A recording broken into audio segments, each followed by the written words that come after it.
Good morning. I am Ronaldo Mackenzie, and welcome to another episode of Season 2 of the Neoliberal Podcast, coming to you live or recorded from Philadelphia, Pennsylvania. We have breaking news this morning. Zelenskyy just announced an hour ago or so, or this morning at around 10 o'clock, that we have already reached a strategic turning point. We are moving towards our victory. Be patient. Again, Zelenskyy this morning submitted a video message to the world, and he is saying, we have already reached a strategic turning point. We are moving towards our victory. Be patient. And this, what do Russians think 2 weeks into the war? Well, we have some respondents for you coming from Russia, and they are sharing with the world what their opinions about the war. And of course, you gotta watch and you gotta listen what Russians are saying about the Russian invasion of Ukraine or in Ukraine. So we have that for you. And of course, we're going to be having a discussion around the feelings that Russians have about the war and what are the ramifications and implications of that. We have more to share with you. Welcome to another episode of the Neoliberal Podcast. We have an exciting story for you.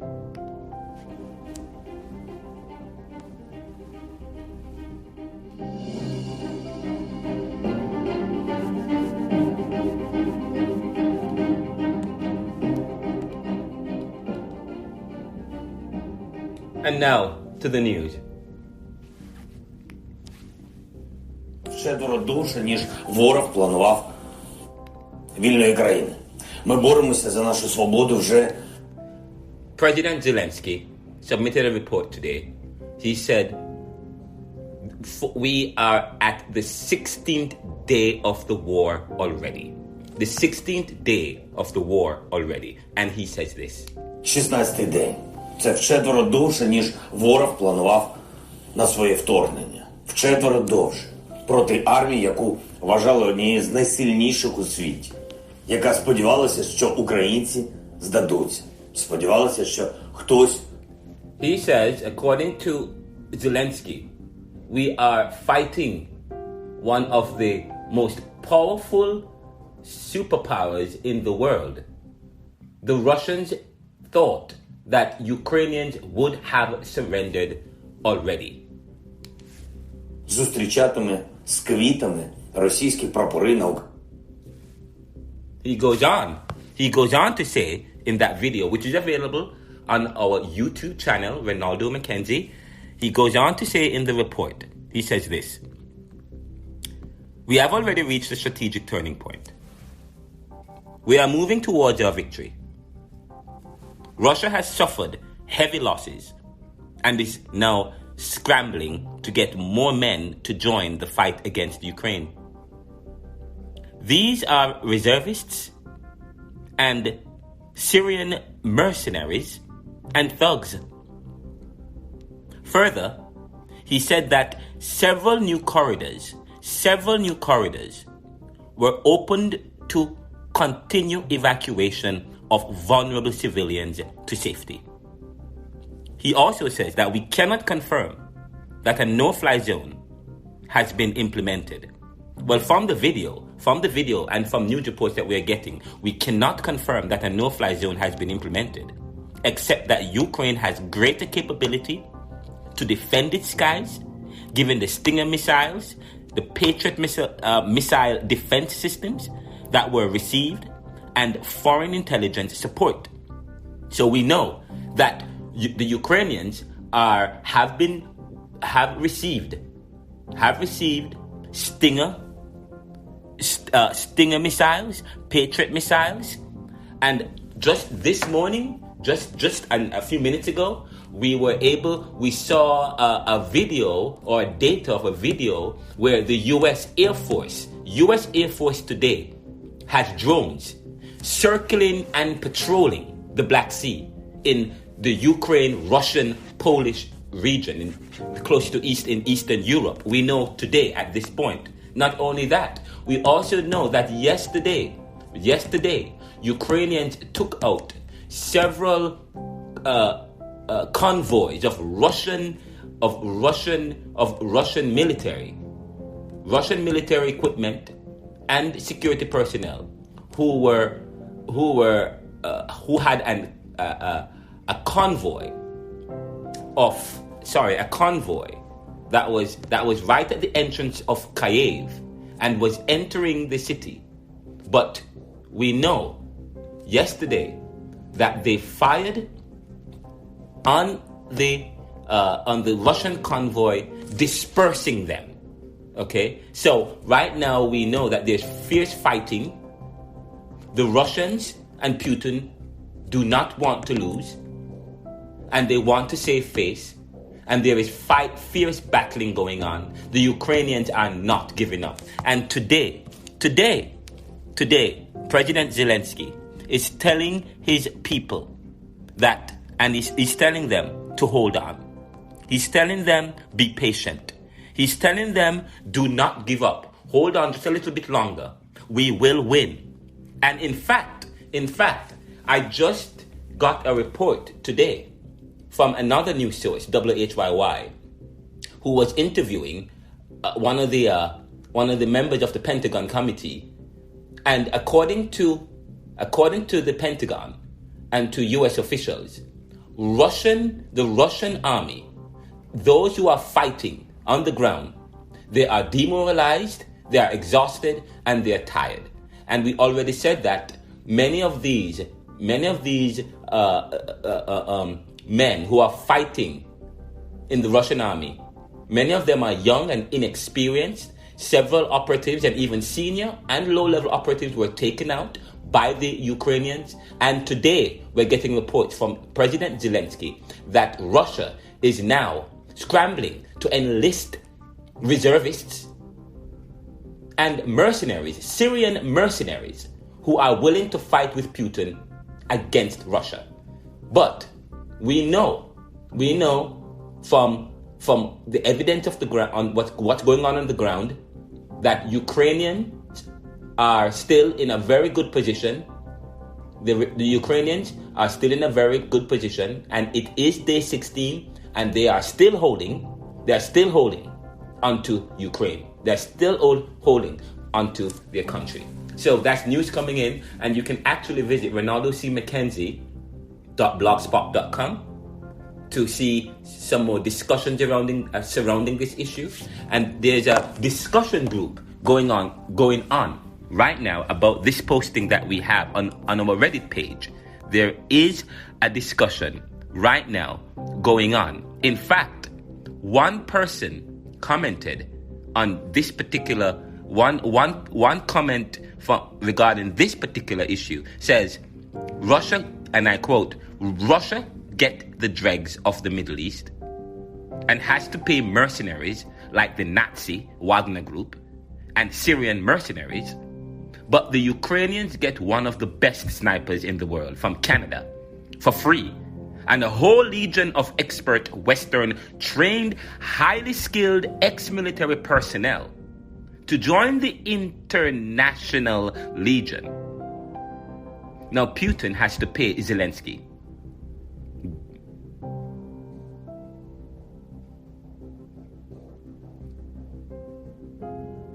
And you can actually visit my blog spot, or you can visit and click on the link that will take you to the discussions, and you can actually participate in the discussion. So that's the first news that's the first thing that's happening. The second major thing that I would want to share with you today is I was privy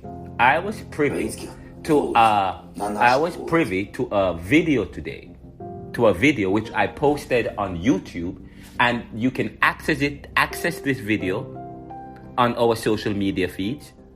Ronaldo McKenzie on Twitter, Ronaldo.McKenzie on Facebook, or Reverend.Ronaldo C. McKenzie on LinkedIn. And you can also get a copy of it on our YouTube channel, Ronaldo Mackenzie, as well.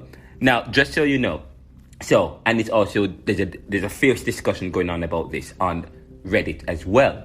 So I am going to share what Russians are saying, but I entitled this particular segment, "Wow, you gotta watch and see what Russians say about the Russian-Ukraine war." So, what we know so far is this. This is what we know so far, is that Russians today have mixed feelings about the war in Ukraine. Some of the feelings stems from a propaganda campaign from the Kremlin, where they have filtered out and manipulated the news so that Russians do not have any control over the news coming in, and they can feed them the lie. The YouTube video, and we're gonna play it for you. We're gonna play it for you, and then we're gonna share the comments from the respondents as it is being played here on the show. But the video indicates that Putin has tremendous hold over his people since he controls the narrative in that country. External and independent news sources are all but wiped out by the Kremlin. The respondents in the video stated several reasons why they are for or against or neutral about the war. They said that they have no idea. They said that they don't care. Some say that it is necessary. Putin is denazifying Ukraine, or he's on a salvation mission to save Ukraine. There are those who believe that, and there are those who are against the war. And the fifth, Putin knows what's best. There are those who say that Putin knows what's best. And sixth, they say that they're not feeling sanctions. But several stores are closed, and there is some drop in income. Now, I had posted some time ago in a discussion group where we were discussing an issue related to this, because someone had commented saying that Putin is the best thing that happened to Ukraine. And I responded saying that, how is that? Explain yourself. Hundreds killed, several thousands injured and displaced, economic instability in the world, refuel and energy. People are suffering in Ukraine, and you say that it's the best thing. I said, where are you from? What principles drive your life so that you can say this? And of course, maybe it's from Russia, but we are from the region, and we're going to play for you this video. Stand by. Now, the video, just so you know, is 10 minutes long, and we're going to be pausing and repeating some of the responses, or we're going to be playing it as we are interpreting and translating. Here we go.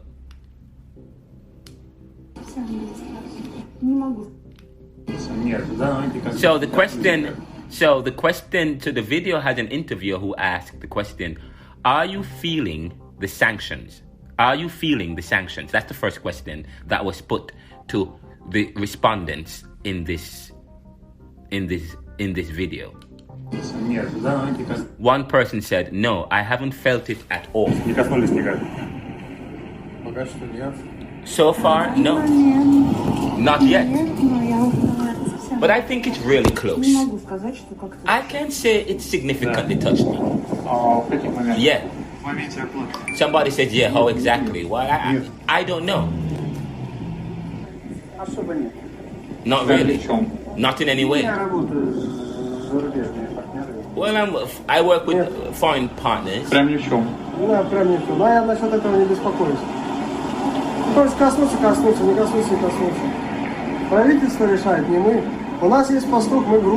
It depends on our government, not us. We have the shepherd, and we are the sheep. Как повлияли на вас санкции? Ну, я считаю, что мои деньги находятся в заложниках у банков и государств, там, снять долги, которые принадлежат мне, оплатить. Знаете, их так много, и они касаются официальных каких-то лиц и каких-то предприятий. И я, как частный человек, пенсионерка, я на себе никак не могу это ощутить пока. Кроме того, что кое-какие цены так, потихонечку подросли, так на мне пока, кое-какие продукты, не продукты, а товары самопотребления. So, in the first question that this interviewer asked is, are you feeling the sanctions? And we have 1, 2, 3, 4, 5, about 8 respondents. And most of them said no, they're not really feeling the sanctions, but they trust the government. Нет.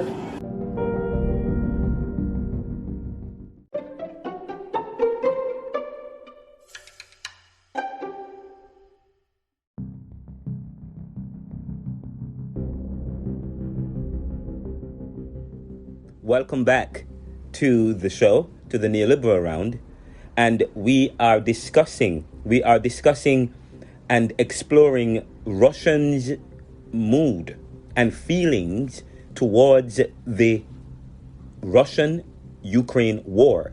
We are exploring here what Russians think and feel about Russia's invasion of another country. And we were saying that we will be playing the videos for you, and we will be actually translating as we play. So here we go. The video of what respondents in Russia think about the war. And it is very alarming. Again, to summarize, some persons seem to be very apolitical or aloof and indifferent towards the war. Some people don't have a clue. Other persons are against it. Some people are neutral.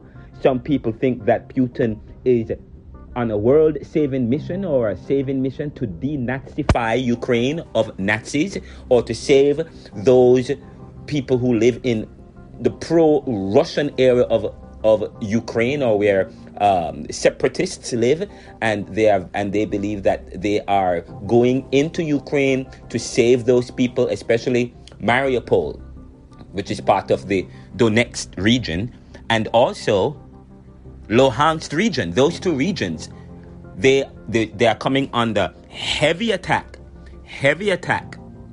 and and just so you know, there was a meeting between the diplomats of both countries, Russia and Ukraine, and Russia wants Ukraine to surrender. Russia wants Ukraine to give up at least 2 or 3. In addition to Crimea, they want them to give up 2 other regions that they consider are pro-Russian. Of course, the Ukrainians won't budge. They won't give an inch. And of course, in fact, why would they? And why should they? If the war is turning at this point. So, let's listen to what the Russians are saying.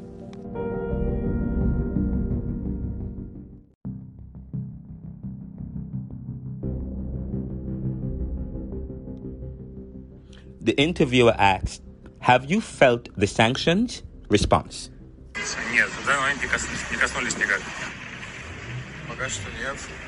На данный момент нет, но я думаю, это совсем близко. Не могу сказать, что как-то существенно коснулись. Да. А в каких моментах? So far we have about 4 persons responded saying no, not really. Now, here is another respondent who said yes. And the question that the interviewer asked, oh, okay, how has the sanctions affected you? Нет, меня нет. Нет. Особо нет. Прям ни в чем. Ну, я работаю с зарубежными партнерами. Нет. Прям ни в чем. Да, прям ни в чем. А я насчет этого не беспокоюсь. So here is so far we have listened to about 10 respondents, and 1 said it has affected them. The sanctions have affected them in the sense that, and he says, and the question that the interviewer asked, you said yes, the sanctions are affecting you. How is it affecting you? The respondent said, well, I'm paying for it. Now, but one other respondent after that said, well, yes and no, not really. In a way, because I work with foreign partners. I work with foreigners or foreign partners. And here is this very interesting response that one young man gave. And just so you know, the respondents are woman, older woman, younger woman, middle-aged woman, older men, younger men, middle-aged men. And but so far, most of the younger people says the sanctions are not affecting them. And most of the younger people are saying they don't have a clue about what's going on, or either that they don't really care. Or listen to this particular response. He says, if they cause any damage, they cause. If they don't, they don't. It depends on our government, not us. We are the sheep and they are the shepherd. This other gentleman said, well, I think my money are hostages of banks and government, because I can't withdraw it in foreign currency. One older woman said, well, there are so many of them, and they aimed on some officials and companies, the sanctions. So as a private person, as a retiree, I don't feel it. I don't feel it now, except maybe the prices which have increased. Also, a few items have disappeared from the shelves. For now, I'm afraid everything will become worse. Now, this other woman said that it had affected him, this gentleman, in general, because this is politics, this is life. It affects all of us, even my job. Have you been fired? He said no, but I will do it by myself. I'll resign because it gets harder overall. Do you personally feel the impact? Yes, at my job. The price have raised. Suppliers' prices. I guess our partners' services will become even more expensive. I think overall purchasing power will decrease. So people will save more and spend less. One other woman says, I was fired. Our marketing department was downsized. But this other older retiree says sanctions are inevitable. Our government should have assumed that. Which sanctions could be exactly? And because of their decision about special operation. I believe they will protect us though. They state that import substitution is established. So I hope the government won't leave us. One woman, what do you think about the special operation? This woman said, I don't want to answer that question. One other woman said, I think there was no other choice. Young man said, I don't know, it doesn't affect me, so it's hard to say something. Last 2 weeks, to be honest, I can't comment on that. I don't even know what's happening there. One man says, well, actually, I'm not ready to comment on that operation, on the special operation in Ukraine. Have you changed your opinion in the last 2 weeks? That's the next question. Have you changed? He says, it's hard to change opinion in my age. He looks like about 38. So I will stick to the current opinion. One man says, so you're fine. Yes, precisely, because it's about denazification, this older woman. It's mad how they behave in Mariupol. It's such a cruelty. True fascist there. And I don't know how they will manage. But it's very hard to smoke them out. All the houses in which they settled in Ukraine. So our guys will suffer there, of course. But there are things that simply can't be foreseen. One man says, I don't think so. I have enough information about that. Because there is a huge propaganda from all around. I wouldn't say it's some certain people. Even if you try to figure it all out. I think that there are lots of people working on that. So the truth is very deep. Of course, you can turn the slagivists and start to choose your side, hating the opponent. But I just want to disengage from the situation. I just want to disengage from it and try to catch what's really happening and what to do. One man says, I think it's just kind of gamble without happy end. At least for us. Let's see what will happen next. Have you changed your opinion in the last 2 weeks? No, it was negative from the start. I mean, I can't say something positive about that. Because it's presented as a defense of the Russians in Donbass. it's presented as a defense. But I think, well, I don't want to offend anyone, but I think it was just a window dressing. That's my opinion. It's a facade. This other man says I'm neutral about that. It's hard to say what's really happening and how to deal with it. History will show. Why is it hard? The interviewer asked. It's an information war too, he says. This retiree said, of course I focus on the opinion of specialists. For example, political scientists, Professor Treyakov from MSU. He said, Professor says, it is a pity that Putin didn't make this decision earlier. I can't, and she said, I can't disagree with such an authority. This other man said, it's hard to say, but probably it's the right decision because people were dying, LPR, DPR, so I justified. To me, it was right, for sure. This is the man that works with foreign partners. This younger man says, who is right, who is wrong, I don't know, but sorry for both. What do you think about the special operation? This woman says, should we call it only like that? The man says, I guess. I think, and then the woman says, I think the majority is honestly for it or against it. She said she was shocked. How do you think, does it work? She said, no. I'm really shocked about how that even could be. And I'm going to go back to this respondent again.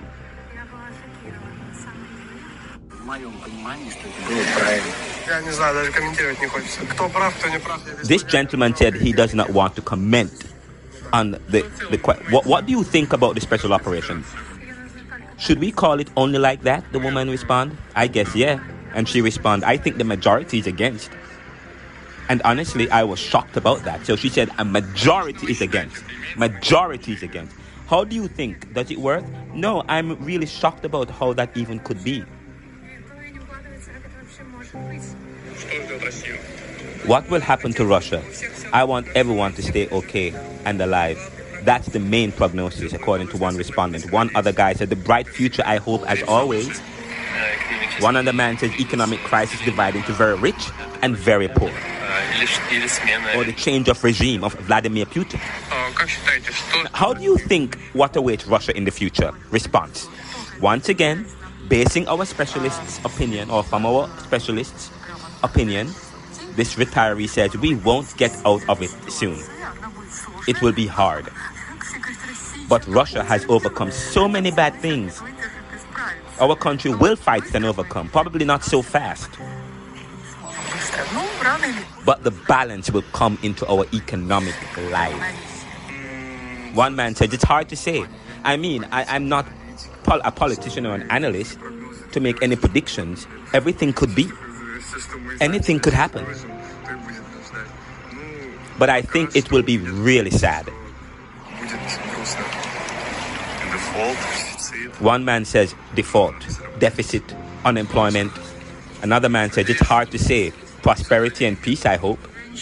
One man says, I don't think that's something. I think everything will recover.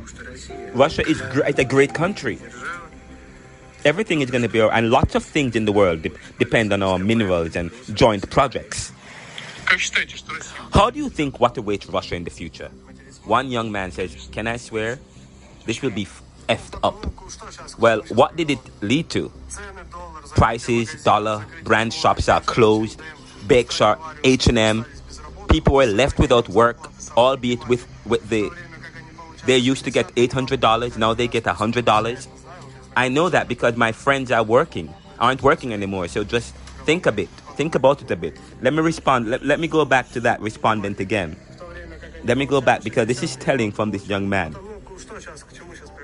What will this war lead to? He says prices, dollar, brand shops are closed, Berkshire, Stradivarius, H&M. People were left without work.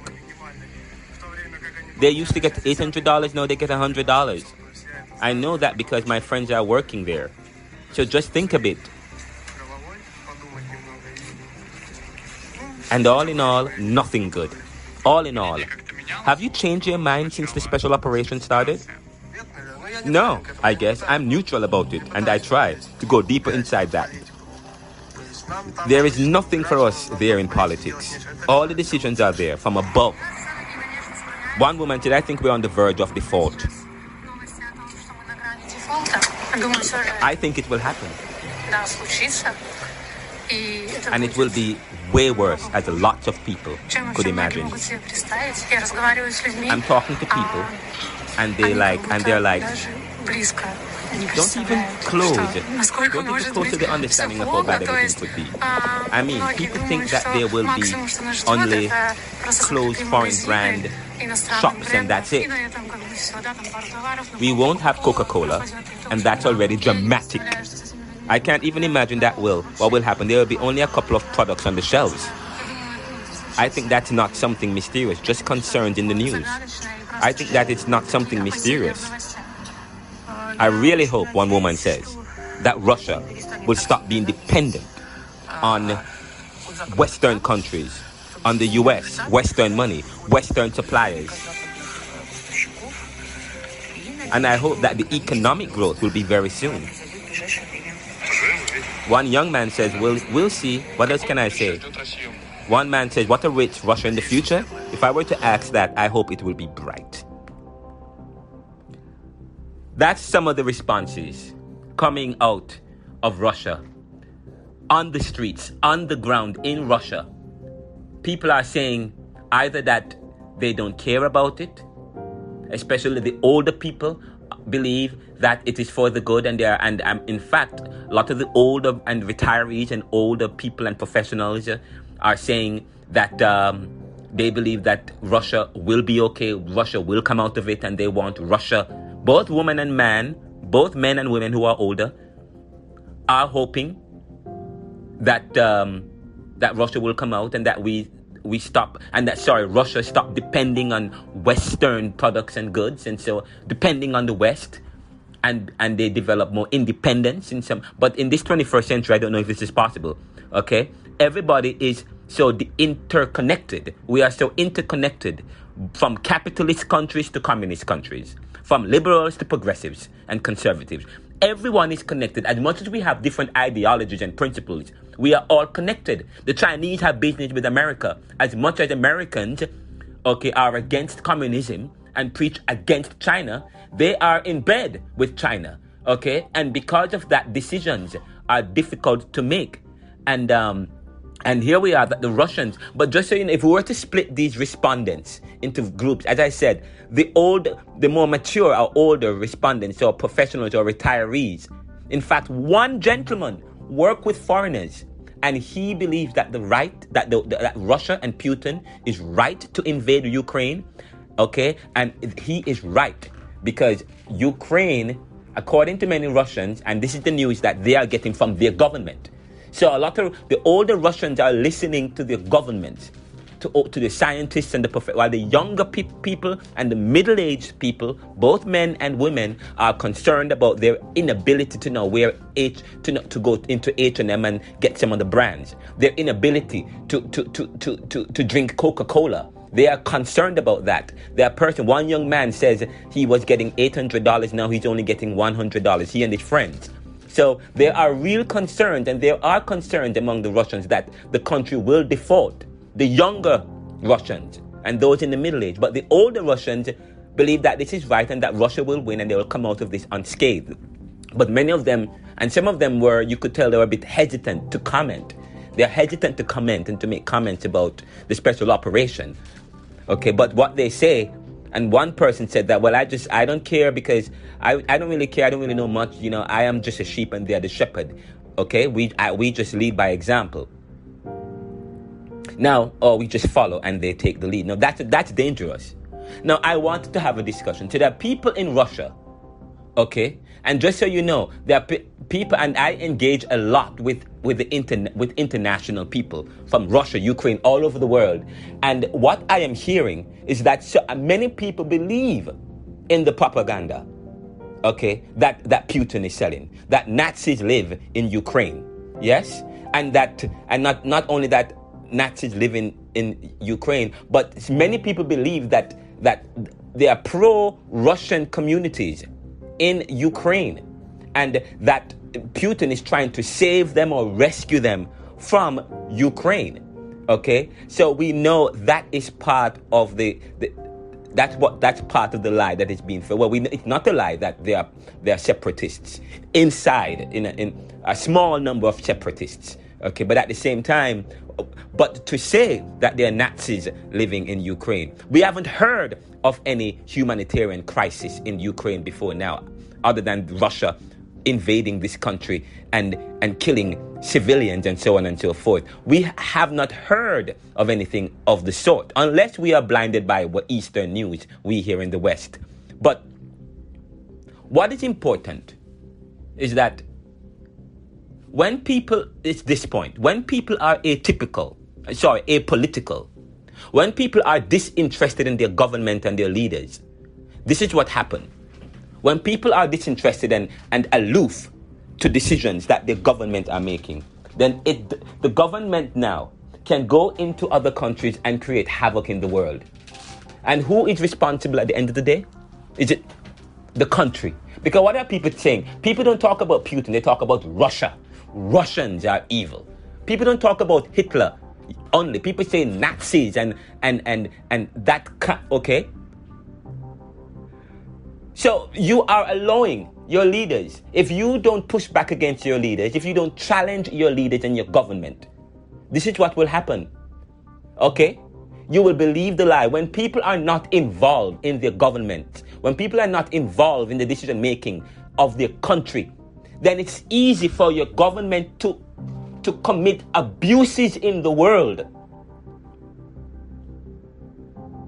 And at the end of the day, look what's happening in Russia. The Russian people now are faced with default.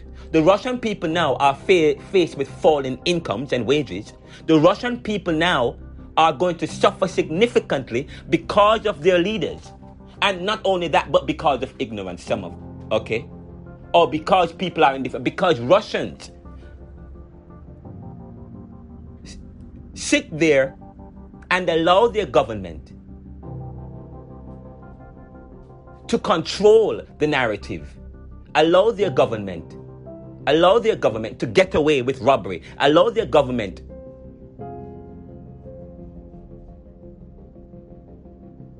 to carry out and to conduct injustices, not only in the world, but even within those same countries.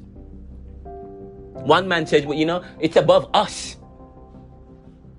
It's above us. We just live, and that's what happened. When you just live your life without any concern what's happening globally, locally, and without any concern about what's happening with your government, that's what will happen.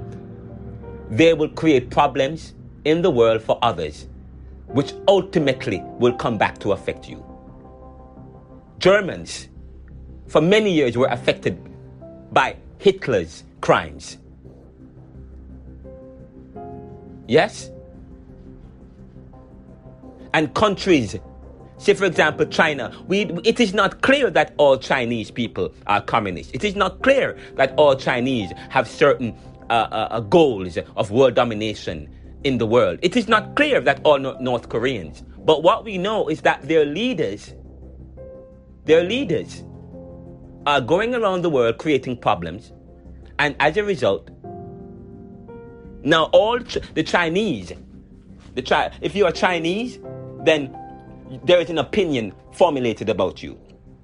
So every person within every country have a responsibility to demonstrate their civic duty and to ensure that their governments are working on their behalf and not creating problems in the world, and is not allowed to get away with disinformation. That is why I like social media. I said to people some time ago, social media is the greatest thing. It's the greatest victory for social movements and for people who are vulnerable people. Because guess what? Certain people or the few can't control the narrative anymore. They can't control the information anymore. And one of the respondents talk about a propaganda or misinformation, this information war that's going on. And information is important because information provides some kind of justifiable basis to do something or not to do, or to act or not to act. But because the Russians allow Putin to have the authority to control their lives without any pressure, without any opposition, without any concern. Of course, there are those Russians there. There are Russians there who are against Putin, and there are oligarchs there who are against Putin. And what did Putin do? He jailed those who are opposed to the Kremlin. What does he do? He jailed them so that they can't. He silenced them so that he can control the narrative. That is what we have here. So that's what was. So some of the respondents, but the thing is, it's quite interesting that older people are more pro-Eastern and more pro-Putin invading Ukraine, while the younger people, they are more Western in terms of they're concerned about the Western life that they will miss, or that is going away, getting away from them. They're concerned about that. They're concerned about not having H&M. They're concerned about not having Coca-Cola and the ability to wear certain name brand clothes and so on and so forth. While at the same time, they don't care what Putin is doing. They just want the ability to live their life. To the younger people, and there are those, but however, there's one woman who says the majority of the people in Russia are against the war. But many are afraid to comment about the special operation or in Ukraine. They're afraid to do so. But what they will say is that they are concerned about their pockets. They are concerned about their lives, their livelihood, and they are concerned about Russian future because of this. Except for the older people. The older people, they are not really concerned. They believe that Russia will come out of this unscathed. And they believe that Russia has gone through so much before in the past. And so they believe that Russia will be okay. So it's okay to go to war against Ukraine because they are saving the world. Because Putin is saving the world, which is a lie. Putin is responsible for atrocities in the world, intimidating the people and causing and intimidating and causing hundreds of deaths in the world. But yet still people would justify Putin's actions by saying he's on a world-saving mission. Hundreds killed, several thousands injured and displaced, economic instability in the world, refuel and energy. People are suffering not just in Ukraine, but here, also in Russia. But what will the Russian people do? Well, will they continue to allow their government to control the narrative and to justify a war based on misinformation so that they can be affected? I hope that Russians will find out the truth for themselves and they will continue to pressure their government and demonstrate and fight for change. I pray that the world will continue to stand united. Thank you so much again for following us, and I'm quite sure the discussions continue. You can check out my Reddit page where we have some more information on this for you. Thank you for listening to the Neoliberal Round. And follow me on Twitter, Ronaldo Mackenzie. Facebook, Ronaldo.Mackenzie. And you can also read some more posts, articles regarding the war and other issues at ronaldocmackenzie.blogspot.com. And of course, join the discussion on my Reddit page by going on my Blogspot and looking for this particular story on blogspot.com entitled, What Do Russians Think 2 weeks into the war, and clicking on the Reddit link. And then you can look at the discussions, the heated, intense discussions, and you can also post into the thread. Thank you so much for listening to the Neoliberal Round podcast. And I hope that you will continue to follow me and that you will continue to support our show here, the Neoliberal Round, which is available on various podcast streams. And I also hope that you get a copy of neoliberalism, globalization, income inequality, poverty, and resistance, which is also available in all platforms on Amazon, Barnes & Noble, Target, Walmart, eBay, and every other online platform you can think of that has books and other stuff available. You can also contact me, Ronaldo C. McKenzie, at gmail.com. Thank you so much and have a great day.